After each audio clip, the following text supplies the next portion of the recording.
Welcome to this edition of News Today, a series where we briefly discuss and analyze important news of the day. Without delay, let us explore the headlines first. Chief of Defence Staff General highlighted the need to adapt to the changing character of war. India has the highest failed dope test, says the World Anti-Doping Agency. Indian Meteorological Department issued Heatwave Alert. Mumbai is set to witness first installation of 210 artificial reefs. Reserve Bank of India statement set out various developmental and regulatory policy measures. UNHRC adopted first resolution of its kind for intersex rights. Let us start with the first news for the day. Chief of Defence Staff General highlighted the need to adapt to the changing character of war. Let us first have a look at how the nature of the warfare is changing.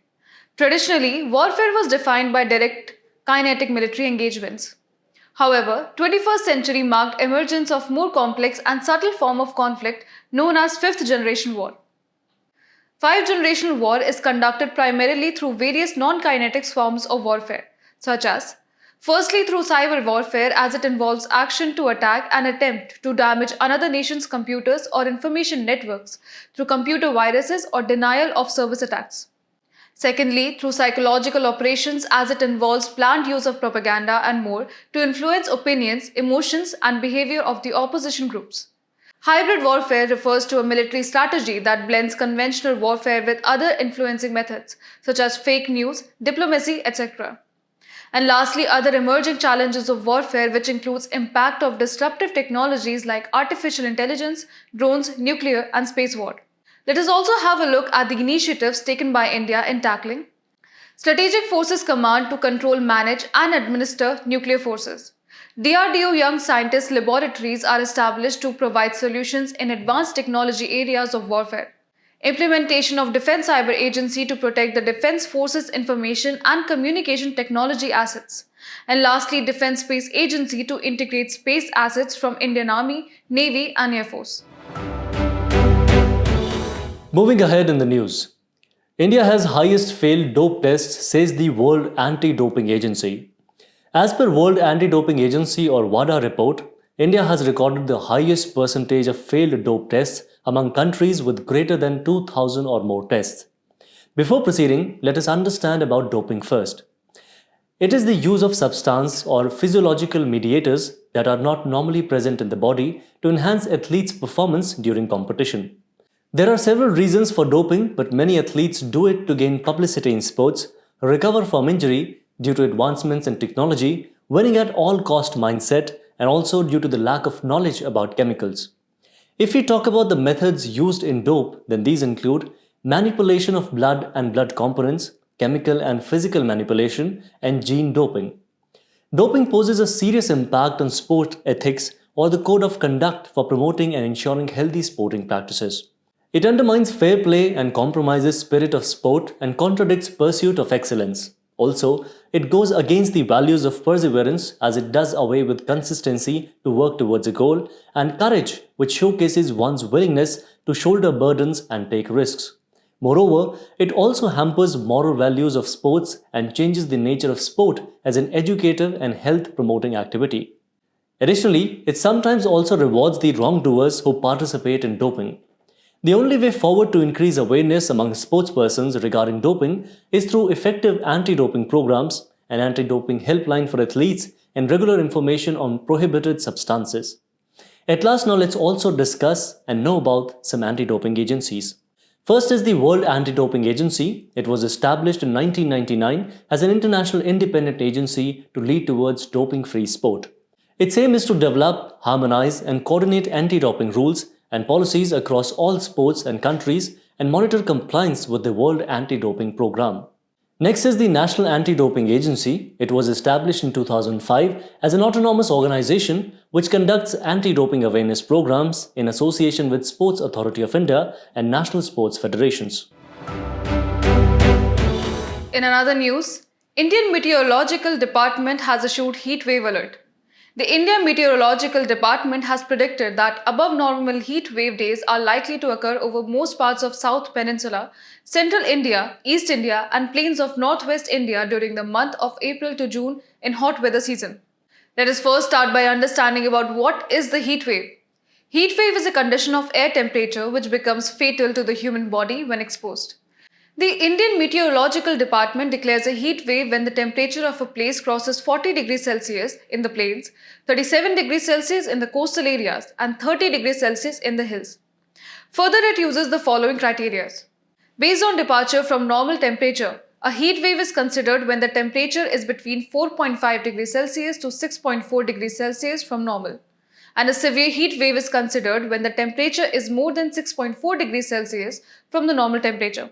Furthermore, based on departure from the actual maximum temperature, which is for plains only, a heat wave is considered when the temperature is greater than or equal to 45 degrees Celsius, whereas a severe heat wave is considered when the temperature is greater than or equal to 47 degrees Celsius.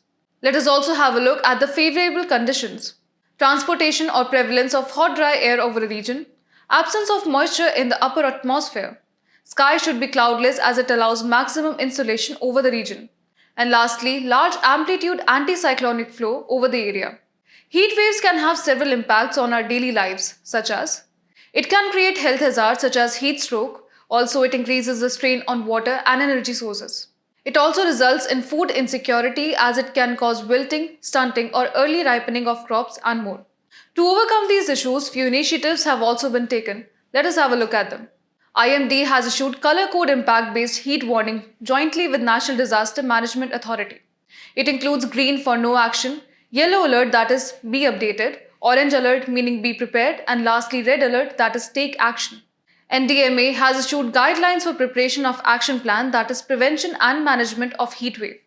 Preparation of heat wave action plans by states, and moreover National Action Plan on heat-related illness for effective preparedness of health facilities to address the heat impact and management of cases. Moving ahead in the news, Mumbai set to witness first installation of 210 artificial reefs. Artificial reefs will be deployed in the Arabian Sea near Worli, Kolivada. Let's start by first discussing about artificial reefs. These are engineering technology interventions which are used to rehabilitate and improve natural habitats. These are placed on the seabed with a fixed scientific design and functions as a self-sustaining production system. They mimic characteristics of a natural reef. Natural reef is a ridge of material at or near the surface of the ocean made of rocks or the skeletons of small animals called corals. Materials used are rocks, cinder blocks, wood, old tires, limestone, steel and concrete. Further, if we talk about the benefits of artificial reefs, then these include marine habitat restoration and biodiversity enhancement to provide firm substrates for corals, algae and plankton. It also acts as a carbon sink and also helps in nutrient recycling, maintenance of water quality and waste management. Next, it also contributes to development of fisheries as it aggregates fish and provides nursery grounds for fish, resulting in increase in catch rates, saving fuel and energy costs. It also enhances recreational fisheries such as snorkeling. Moreover, some other benefits of artificial reefs are that they reduce wave damage on coasts and restrict bottom trawling and promote ecotourism. The key initiative in the field is Pradhan Mantri Matsya Sampada Yojana. The Department of Fisheries promotes artificial reef units for coastal states with a sub-activity under Integrated Modern Coastal Fishing Villages of the scheme. It is implemented with support from Fisheries Survey of India and ICAR Central Marine Fisheries Research Institute. Moving ahead in the news, Reserve Bank of India's statement sets out various developmental and regulatory policy measures. Let's discuss and understand about these measures. Firstly, the RBI to allow the investment and trading of sovereign green bonds in the International Financial Services Centre. At present, foreign portfolio investors are permitted to invest in sovereign green bonds under different routes for investment by FPIs in government securities. Sovereign green bonds are bonds issued by governments to fund environmentally sustainable projects. Next up, the RBI has introduced a mobile app for its Retail Direct scheme. Launched in 2021, the scheme grants individual investors access to maintain gilt accounts with RBI and invest in government securities directly. Moving forward, the RBI has expanded the array of financial instruments available to small finance banks by permitting them to deal in rupee interest rate derivative products beyond interest rate futures. IRF contract allows the buyer and seller to lock in the price of interest-bearing asset for a future date. Interest rate derivative is a financial derivative contract whose value is derived from one or more interest rates, prices of interest rate instruments, or interest rate indices. Furthermore, the RBI has announced the facilitation of cash deposits via the Unified Payments Interface, providing a seamless alternative to the only existing debit card-based deposit system. Unified Payments Interface is an instant real-time payment system developed by National Payments Corporation of India to facilitate inter-bank transactions.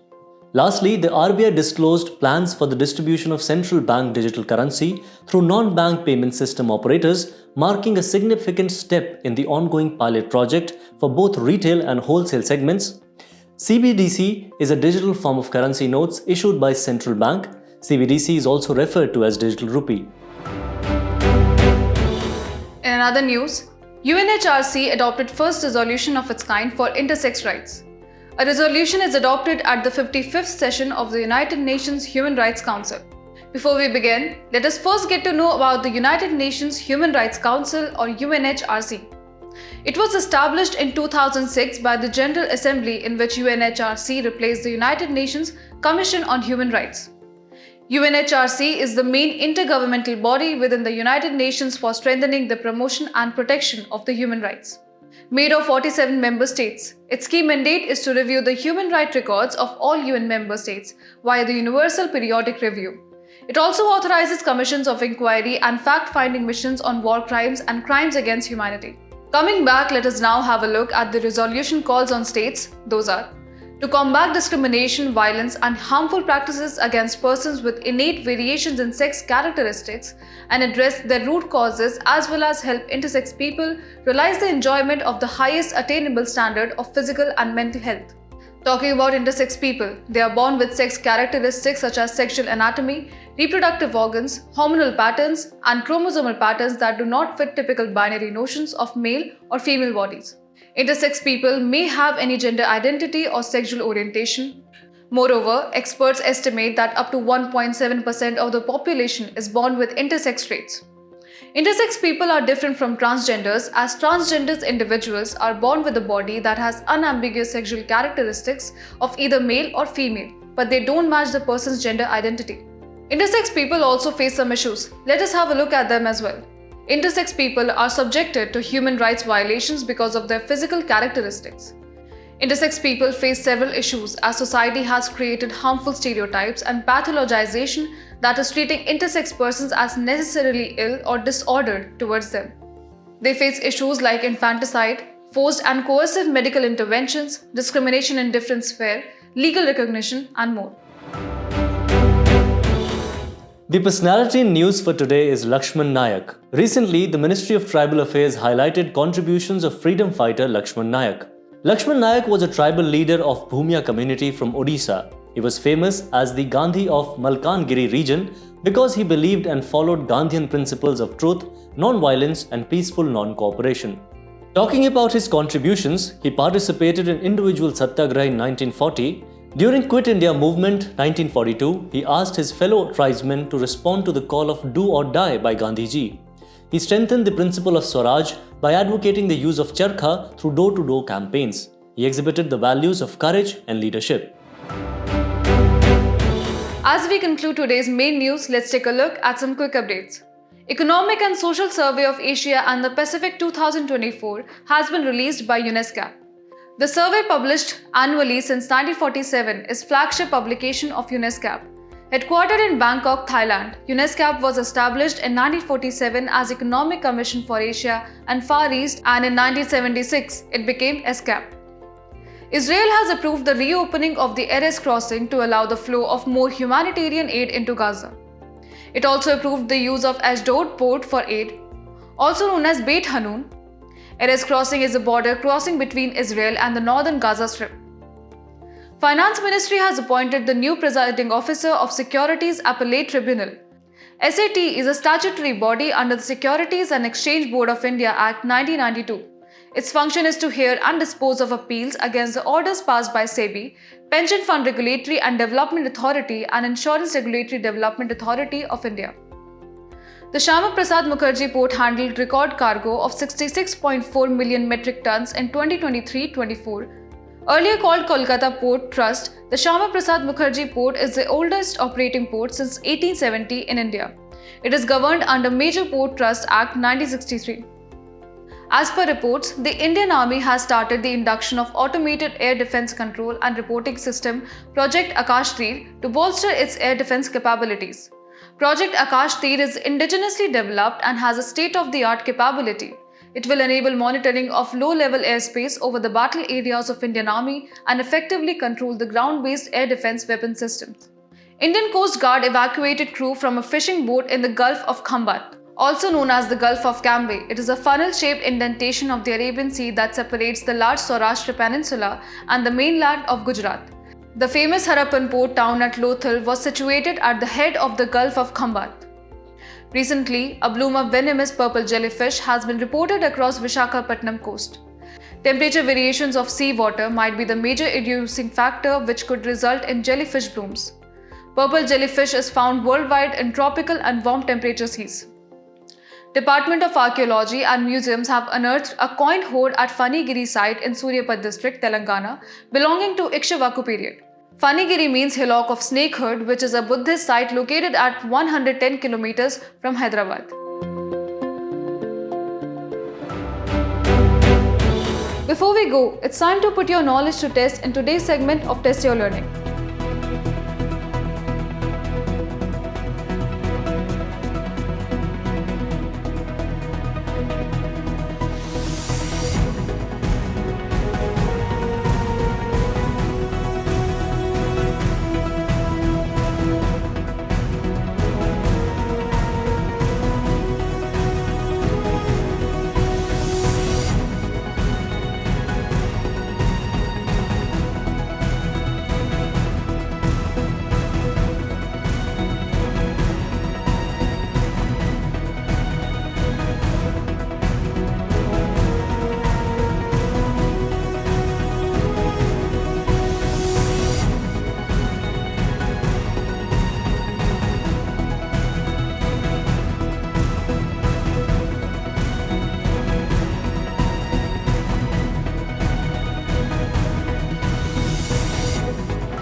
Thank you for joining us. We hope you have enjoyed this edition of News Today. To get the answers to today's quiz and to download the PDF of News Today, make sure to check out the links in the description below.